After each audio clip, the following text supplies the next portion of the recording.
Welcome back to the deep dive. Today, we're opening up the files on the USS Jason Dunham. That's DDG-109. It's a Flight IIA Arleigh Burke-class destroyer.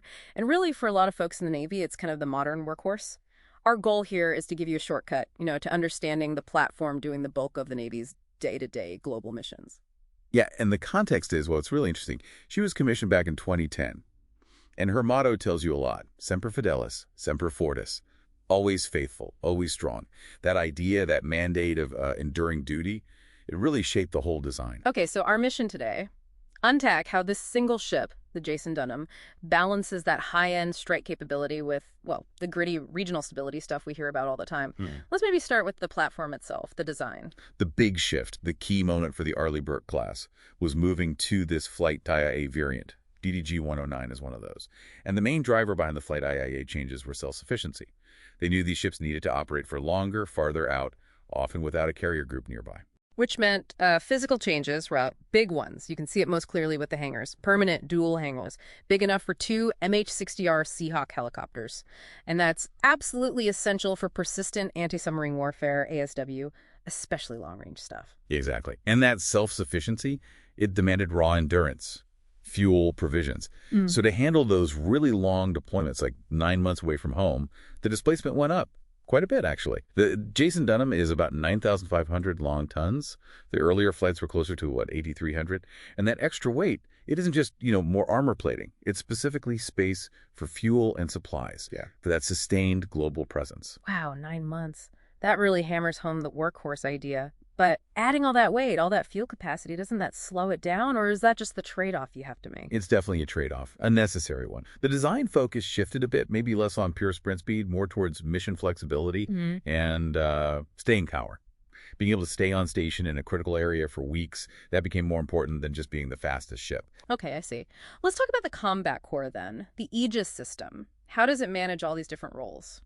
Well, Aegis is the central nervous system, the brain. And the muscle is the Mark 41 vertical launching system, the VLS. The Jason Dunham has 96 VLS cells. That gives the commander huge flexibility in what they carry. You have a mix. Tomahawks for striking deep inland, SM-2s or SM-6s for air defense, and even ASROC for anti-submarine warfare. All ready to go.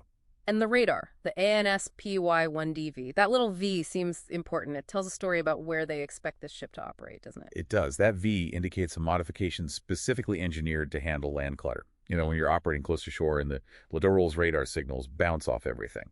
Coastlines, buildings, mountains. It creates a mess, makes it hard to see targets. So the SPY-1DV is designed to filter that out better. It confirms its role in supporting operations near land, patrolling complex waterways, that sort of thing. Right, supporting land campaigns or maybe even shore bombardment assistance. And of course, that SPY-1 radar is also the foundation for ballistic missile defense, BMD, which is just a massive strategic job these ships have. Okay, so that covers defense. Where's the offensive punch for those strategic missions? That primarily comes from the Tomahawk Land Attack Missile, TLAM, specifically the Block 4 variant.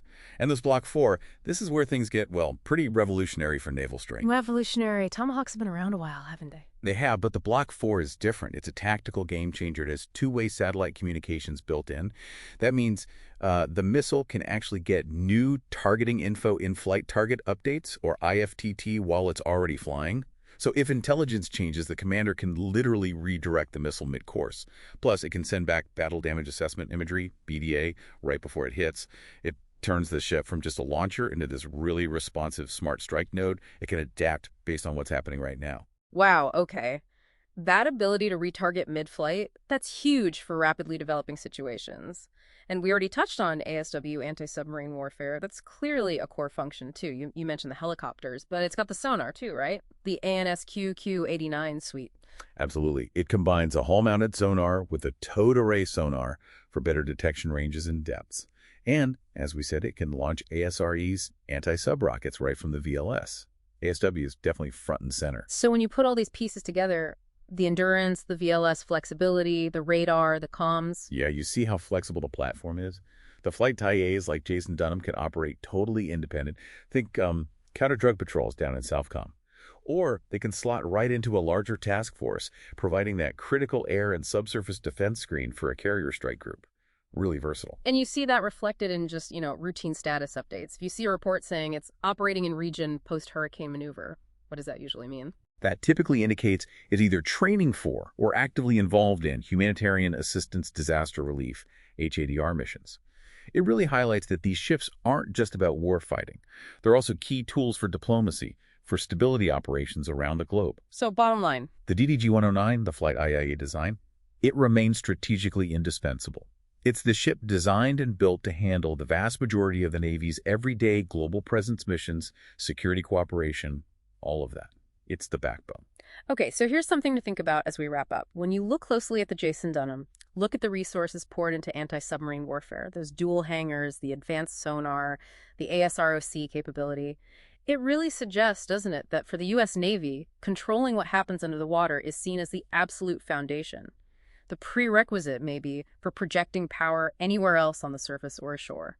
The fight for the seas starts steep.